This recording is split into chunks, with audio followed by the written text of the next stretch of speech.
নমস্কার আমার সাজির চুলের বন্ধুরা, নিশ্চয়ই আপনারা খুব ভালো আছেন।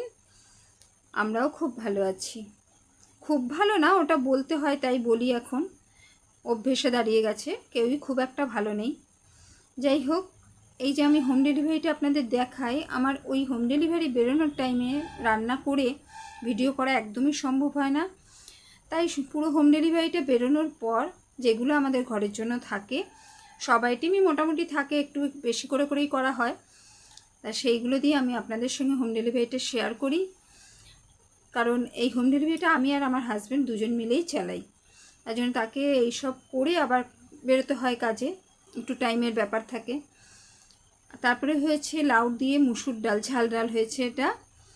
আর পুঁই শাক হয়েছে, পুঁই শাকের চচ্চড়ি আলু বেগুন কুমড়ো দিয়ে। যার কাছে আমার ভিডিও যাক, একটু দয়া করে আমাকে একটা করে সাবস্ক্রাইব করে দেবেন, খুব উপকার হয়। এরপর গেছে ভাজাতে পুঁই পাতার বড়া, আর আমার ঘরে হাতে তৈরি পাঁপড়, আদা টমেটো দিয়ে পাঁপড়। আর ভেজ থালিতে গেছে পটলের পুর ভরা কোপ্তা।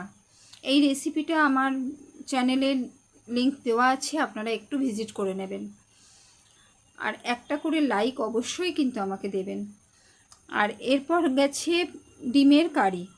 মোটামুটি সব রান্না থেকেই যা থাকে আমাদের হয়ে যায়, আমরা নিজেদের ঘরের জন্য এক্সট্রা করে কিছু আর করি না। 2 পিস ডিম কারি আছে। আর এরপরে গেছে 3 জায়গায় গেছে চিকেন স্যুপ, কারণ বয়স্করা আমার কাছে খায়, নিরাপত্তা আছে দেখে খায় তারা আমার কাছে, তারা সুস্থও আছে। আর ওইটা রয়েছে আমাদের ঘরের জন্য, এখনকার বাচ্চা কাচ্চারা তো অত হালকা ফুলকা ভালো খায় না।